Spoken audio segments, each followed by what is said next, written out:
তাই ওর ঘর থেকে বাইর কর। শুধু খোকা না, আমিও বাসা ছেড়ে চলে যাব।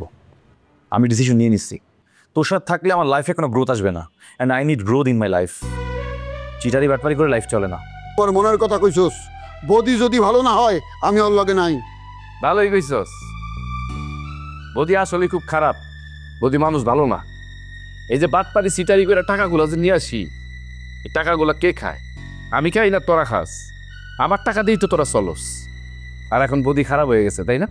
যদি হালালভাবে টাকাটা কামাই আমাদের খাওয়াইতি তাহলে তোর মাথায় করে রাখতাম, কিন্তু টাকাটা তো তুই হারামভাবে কামাইছিস, আর আমি ছিলাম একদম নিরুপায়, এর জন্য হারাম টাকা খাইতে হইছে।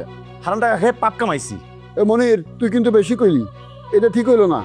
বদির টাকা ধার করে তোরে পড়াশোনা করাইছে, আর তুই এখন চোখ উল্টাই দিলি। আমি মাথা গরম মানুষ, এর লেগে মাঝে মধ্যে বদিরে হিট দিয়ে কথা কই।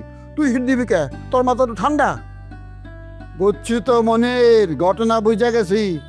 কোন কুটিপতির মেয়ের লগে প্রেম হইছে, সম্পর্ক হইছে, কেকার অভাব ঘুরছে গেছে, এর লেগে এখন বদিরে গালি গালাজ করস, বদির দোষ খুঁজে বেড়াস না। একদিন বদি খারাপ আছিল না, একদিন বদির দরকার ছিল, বদি ভালো, এখন দরকার ফুরে গেছে, এখন বদি খারাপ। হ্যাঁ